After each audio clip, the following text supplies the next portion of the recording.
उठाकर भोपाल से किया है। इस यात्रा के माध्यम से मैं मध्य प्रदेश के प्रत्येक जिले में जा रहा हूँ और वहाँ के युवाओं से, नौजवान, किसान से और ओबीसी के साथी से मिल रहा हूँ और उसको बताने का प्रयास कर रहा हूँ कि आज भी इस तरह का माहौल भारतीय जनता पार्टी ने पैदा कर दिया है। झूठ और फरेब का माहौल पैदा कर दिया, जो काम नहीं करते उसका श्रेय लेने की जो होड़ मची हुई है। तो हम आम जनता के बीच में जा रहे हैं, उसके लिए प्रदेश की जनता की तरफ से माननीय कमलनाथ जी का आभार व्यक्त कर रहे हैं कि उन्होंने 15 महीने से कम समय उनको काम करने का मिला विपरीत परिस्थितियों में, उसमें उन्होंने 27% ओबीसी के साथी को आरक्षण दिया और 10% अपने सामान्य वर्ग के साथी को आरक्षण दिया और 27 लाख किसानों का कर्जा माफ किया। इसलिए उनका आभार व्यक्त करने के लिए इस यात्रा के माध्यम से निकले हुए। और दूसरा, आज जरूरत इस बात की आज जो महसूस कर रहा हूँ, भारतीय जनता पार्टी कहती है कि कांग्रेस पार्टी ओबीसी की हितैषी नहीं है। कांग्रेस आरक्षण देने में भारतीय जनता पार्टी का योगदान है। तो मैं बताना चाहता हूँ, इतिहास गवाह है कि 14% आरक्षण ओबीसी को कांग्रेस पार्टी ने दिया। नगरीय निकाय, ग्राम पंचायत में आरक्षण कांग्रेस ने दिया ओबीसी के साथी को और 27% आरक्षण फिर से कांग्रेस ने दिया। मैं प्रत्येक भारतीय जनता पार्टी के नेता से पूछना चाहता हूं कि अगर आप ओबीसी की हितैषी हो तो जब 15 महीने तक भारतीय जनता पार्टी की सरकार थी, ओबीसी के मुख्यमंत्री माननीय शिवराज सिंह चौहान थे, तो ओबीसी को 14 से 15%, 1% आरक्षण में नहीं बढ़ा पाए और आज वो दम भर रहे हैं कि ओबीसी की हितैषी है। तो मैं ओबीसी के साथियों से अपील करता हूँ, जिले में ओबीसी के साथी हैं, ओबीसी के संगठन, ओबीसी के बैनर तले ओबीसी के हक और अधिकार की लड़ाई लड़ रहे हैं। मैं सबसे आह्वान कर रहा हूं कि आप सबको इस बार एक होकर के कांग्रेस पार्टी और भारतीय जनता पार्टी के कामों का वजन देख लीजिए, कामों की तुलना कर लीजिए और आपको हमें पूरा विश्वास है कि जब कांग्रेस पार्टी का पलड़ा भारी मिलेगा, ओबीसी की हितैषी पार्टी कांग्रेस पार्टी है, तो आप सब अच्छी तरह से कांग्रेस पार्टी का साथ दीजिए ताकि इस बार प्रदेश और देश में कांग्रेस की सरकार बन सके, तभी हमारा देश और संविधान बन सकेगा। मीडिया के माध्यम से क्या संदेश देना चाहते हैं? मीडिया के माध्यम से ये जो बताया, आपको सबको आह्वान करना चाहते हैं। आज तो मुद्दों की कमी नहीं है। मीडिया के माध्यम से मीडिया वालों को वायु प्रतिशत से भी निवेदन करना चाहते हैं। कितने लोगों ने अपने प्राणों की आहुति देकर इस देश को आजाद कराया। बाबा साहब भीमराव अम्बेडकर ने संविधान बनाया जिसको पूरी दुनिया को नाज हुआ करता था, आज उस संविधान पे खतरा आन पड़ा है। तो हम तो हर व्यक्ति से निवेदन कर रहे हैं, विनती कर रहे हैं कि आज जिस उस भावना को अपने अंदर जागृत करिए, देश प्रेम की भावना को, क्योंकि उसी तरह की भावना नहीं तो आज कोई भी दुखी और पीड़ित है तो हमें उसकी मदद करनी चाहिए। किसान वहाँ दिल्ली की सड़कों में बैठे हुए, उनके कोई सुनने वाला नहीं है। हम लोग छोटे छोटे प्रोग्राम करना चाहते हैं, धरने प्रदर्शन के लिए परमिशन नहीं मिलती। जो हमें संविधान में जो अधिकार मिले थे, हम अपनी अभिव्यक्ति स्वतंत्र रूप से नहीं कर पा रहे। इस सरकार में ऐसी हालत बन गई है। तो मैं सबसे यही निवेदन करना चाहता हूँ मीडिया के माध्यम से कि आज कोई दुखी और पीड़ित उसका साथ दीजिए। तो भारतीय जनता पार्टी का जिस तरह काम चल रहा है, आज उसकी बारी है, कल हमारी बारी होगी, आपकी बारी होगी, तो अकेले रह जाएंगे। इसलिए सब यूनाइट होकर के देश और संविधान को बचाने की दिशा में, कांग्रेस और भाजपा बात की बात है, लेकिन यहाँ पर प्रायोरिटी हमें संविधान और देश को बचाने की है।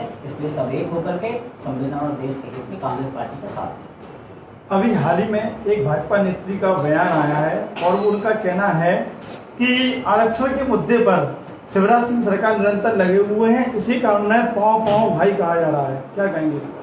इसका एक जवाब दे देना। अगर आरक्षण के मुद्दे पे लगे ओबीसी के इतने हितैषी हैं तो 15 साल तक जब कांग्रेस भाजपा की सरकार थी तो उन्होंने ओबीसी के आरक्षण को क्यों नहीं बढ़ाया? और माननीय कमलनाथ जी ने 15 महीने से कम में बढ़ा के 5 साल के लिए चुन के भेजते हैं। कमलनाथ जी को पता था कि भाई जनता ने 5 साल के लिए चुन के भेजा है, तो उनको अगर ओबीसी को सिर्फ राजनीति करनी होती तो लास्ट में वो निर्धारित कर देते अगले चुनाव के समय। लेकिन उन्होंने 15 महीने से कम समय में ओबीसी को 27% आरक्षण देकर ये प्रूफ कर दिया है कि ओबीसी की हितैषी सिर्फ और सिर्फ कांग्रेस है। भारतीय जनता पार्टी से बात करती है, अगर भारतीय जनता ही कैसी है तो उसका जवाब दे दे कि 15 साल में उन्होंने आरक्षण लागू क्यों नहीं किया। वो निरंतर ये कह रहे हैं कि कमलनाथ जी से ट्विटर पर चिड़ियां उड़ाती रहती हैं। सर क्या कहेंगे? अब सोचिए ना, अगर उनको लग रहा है ट्विटर पे चिड़िया उड़ाने के बाद इतना बड़ा काम कर दिया तो कहीं जमीनी हकीकत में आ जाते तो क्या होता? अगर ऐसा तो क्यों उन्होंने 15 महीने में बिहार खरीद फरोख्त करके सरकार गिरा दी? दम था तो आगे काम कर लेने थे। डर गए थे कि अगर कहीं कमलनाथ 5 साल सरकार काम चलिए तो फिर से हमारी 60 साल के लिए छुट्टी हो जाएगी, इसीलिए डरकर उन्होंने विधायकों की खरीद फरोख्त करके सरकार गिरा दी।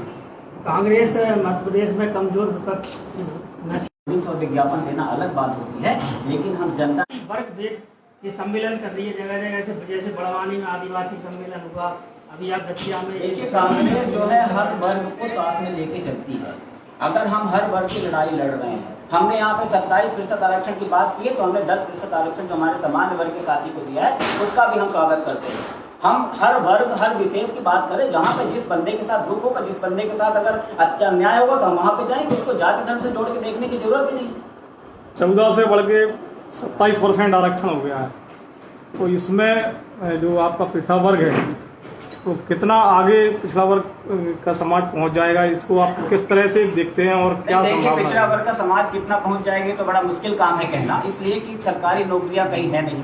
आप आरक्षण दे दिए हो, रोजगार आप दे नहीं रहे हो, प्राइवेट सेक्टर में आरक्षण है नहीं, तो ये तो सिर्फ एक लॉलीपॉप कह सकते हो दिया है। उसमें भी देखिएगा, इसको दूसरा भी चूंकि उपचुनाव होने वाले हैं इसलिए इन्होंने आरक्षण की दिया, और इसको देखिए कई सारे रास्तों से इसको फिर से रोकने का प्रयास किया जाएगा। इसको हम ये ना मान लें कि आरक्षण हो गया है, और इस तरह से हम लोग लगे हुए। और दूसरा एक और आपका दूसरा हमारा प्रोग्राम है जो कि जन संसद संवाद, जो आप बात कर रहे थे, माननीय राजमणि पटेल राज्यसभा सांसद जो हमारे ओबीसी डिपार्टमेंट के प्रदेश अध्यक्ष हैं, उनकी एक परिकल्पना है कि जन संसद संवाद का जो कार्यक्रम हमारे जिला अध्यक्ष उनके रिप्रेजेंटेटिव की तरह काम करेंगे। और यहाँ प्रदेश में हमने आपको जो बुलेटिन दिया उसमें लिखा प्रदेश इस जिले में किसी की भी किसी तरह की कोई भी समस्या होगी तो हमारे जिला अध्यक्ष की हफ्ते में एक दिन 4 घंटे के लिए अवेलेबल रहेंगे। आम जनता से मैं आपके माध्यम से अपील करता हूं कि उनके पास आए, कोई भी समस्या को हमें देंगे। और मैं पूरे विश्वास के साथ कहता हूं कि 4 से 5 दिन में माननीय राज्यसभा सांसद का पत्र लगा हुआ मुख्यमंत्री का, और जिस विभाग की परेशानी होगी उसके प्रिंसिपल सेक्रेटरी का, और आप यहाँ कलेक्टर को उसका पत्र जाएगा, और हम फोन करके मिल के अनेकों माध्यम से उस बंदे की समस्या का निराकरण करने का प्रयास करेंगे। तो इसमें भी आपकी सहभागिता चाहिए कि लोगों को ज्यादा से ज्यादा पता पड़े, क्योंकि ये भी कोई परिकल्पना है कि लोगों को लेटर लिखवाने जाना पड़ता है दिल्ली भोपाल, लेकिन राज्यसभा सांसद जी ने ये व्यवस्था की है कि हम परेशान जो है पीड़ित है उसके पास जाके उसके सिफारिश करने को, उसका दुख दूर करने का प्रयास करेंगे। कांग्रेस पार्टी गुटबाजी को लेकर वैसे ही प्रदेश में चर्चित होती है, और यहाँ पे आप में देख सकते हैं कई बयानों में जिला अध्यक्ष का फोटो नहीं रहता, तो कई बयानों में विधायक का फोटो नहीं रहता। इसमें आपका क्या कहना है? नहीं, देखिए गुटबाजी क्या है, उसमें बहुत हम नहीं कह सकते हैं कि क्या है गुटबाजी। उसमें देखिए सीधी सी बात है, गुटबाजी को उसको नाम दे दिया जाता है। कई बार कुछ वैचारिक मतभेद हो सकते हैं, लेकिन पार्टी इस समय फोटो और उस सब की राजनीति करने के बाद आम जनता की लड़ाई लड़ना चाह रही है। और जरूरी नहीं कि सब एक बैनर में आ जाए या एक मंच में आ जाए, सब अलग अलग ढंग से अपनी अपनी तरह से लगे हुए हैं। इसका रिजल्ट आपको 1-2 महीने में और नजर आने लगे, क्योंकि माननीय कमलनाथ जी ने सभी वर्ग की सभी जो प्रकोष्ठ है कांग्रेस से सबसे बात की है उन्होंने, और जो उन्होंने गाइडलाइन दी उस गाइडलाइन के साथ हम सब मिलकर काम करते हैं।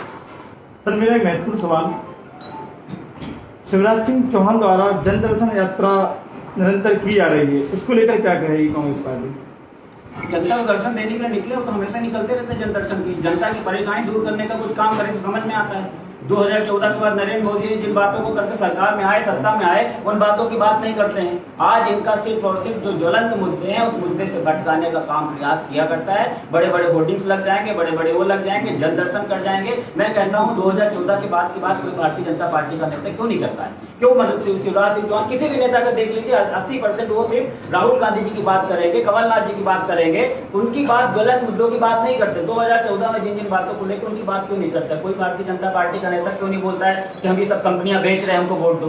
कोई भारतीय जनता पार्टी का नेता क्यों नहीं बोलता कि रोडों की ऐसी हालत, हमको वोट दो? कोई भारतीय जनता पार्टी का नेता नहीं बोलेगा कोरोना में इतने लोग मर गए, हम ऑक्सीजन की व्यवस्था नहीं करवाए, वोट दो? इनकी कथनी और करनी को समझने की जरूरत है। एक सबसे छोटा उदाहरण दे रहा हूं कि आप जो कोविशील्ड वैक्सीन जो कोरोना की लगी हुई, जिसका इनको रिकॉर्ड बनाने का शौक रहता है, इतने प्लांटेशन कर दिए, कहां लगे कोई को नहीं पता, इतने लोगों की वैक्सीन लगा दी, क्या हुआ उस वैक्सीन का? हकीकत सोचिए आप, एक अगर कोई वैक्सीन बाहर आती है तो उसका एक पूरा प्रोटोकॉल के तहत आती है कि भाई उसका प्रोटोकॉल फिक्स हो गया, इसकी डोज है 28 दिन में काम करेगी, 28 दिन के बाद दूसरी डोज लगेगी। इन्होंने मैंने खुद ने लगवाई मेडिसिन, और आ गया मोदी जी के फोटो लगाऊं कि 28 दिन के बाद आपको दूसरा डोज लगेगा। और जब ये 28 दिन बाद दवाई उपलब्ध नहीं करा पाए तो इन्होंने उसका प्रोटोकॉल ही चेंज कर दिया, 32 दिन, 45 दिन और अब 83 दिन बाद। तो ये अपने आप से सोचने की जरूरत है। मैं सबसे निवेदन कर रहा हूँ आपसे कि आप इस बार सब कोई इतनी मदद करे, हेल्प करे, ताकि हमारा देश और संविधान बचा रहे। हमेशा विपक्ष होता था, लेकिन इस तरह का झूठा और फरेब वाली बात नहीं होती थी कि अगर हम जनता के मुद्दे की बात करेंगे तो धारा लगा देंगे, छोटा सा धरना देना है तो हम परमिशन नहीं देंगे। ये तो तानाशाही की तरफ ज्यादा हमारा। जैसे कि सर कोरोना की तीसरी लहर सर पर है और इस प्रकार के आयोजन हो सकता है कि लहर को निमंत्रण दें, तो क्या रहेगा इस पर विशेष कांग्रेस का कहना? जो शिवराज सिंह चौहान जी का है ना, तो कोरोना तो उनके हिसाब से ही चल रहा है ना। जब राहुल गांधी जी ने बोला कोरोना आ रहा है तो इनका मजाक उड़ाया गया और हलो ट्रम्प किया गया, हलो ट्रम्प से कोरोना नहीं बढ़ा। ठीक है, इनके जो बड़े आयोजन होते हैं वो कोरोना को भारतीय जनता पार्टी अपने अवसर के रूप में देख रही है। उसको जब उस हिसाब से चुनाव नहीं कराना होता तो कोरोना का ग्राफ बढ़ जाता है, और जब कोरोना का वो हो जाता है तो उसका ग्राफ घट जाता है। इसलिए सोचने वाली बात है, अपने आप में सोचना है कि भाई कोरोना अगर बढ़ रहा तो सबके लिए बढ़ना चाहिए। ये उस समय हेलो ट्रम्प किया। सोचने वाली बात है कि जब कोरोना बाहर से आया, 9 इंटरनेशनल एयरपोर्ट है, सभी 9 इंटरनेशनल एयरपोर्ट को अगर लॉक कर देते तो कोरोना रुक जाता। उन्होंने नहीं माने, ये सबको ही लॉकडाउन कर दिया, जबकि लॉकडाउन के पहले टाइम देते, गरीब आदमी बेचारा अपने घर चला आता। लेकिन इनकी इतनी नीतियां खराब है, उससे बात करेंगे उस समय की कोई कमी नहीं रह जाएगी। इसलिए सोचने वाली बात है, कितने गरीब मजदूर हमारे लॉकडाउन के समय बेचारे मरते हैं, उनका क्या कसूर था? आप रोजगार यहाँ उपलब्ध नहीं करा पाए, किसी तरह गए वहां, उनको लॉकडाउन में बंद कर दिया। तो ये सब चीजें इतनी है, इतनी दुखदायी, इतनी पीड़ित है कि हम लोग उसी के खिलाफ निकले हैं और आपसे सहयोग चाहिए कि उसमें आप साथ दें। क्या इस बार परिवर्तन होगा? जी, इस बार परिवर्तन होगा? इस बार जनता परिवर्तन चाह रही है, परिवर्तन ताबड़तोड़ होगा। अभी बाकी बजाय इनको ईवीएम कई सारे सबूके इनके पास हैं।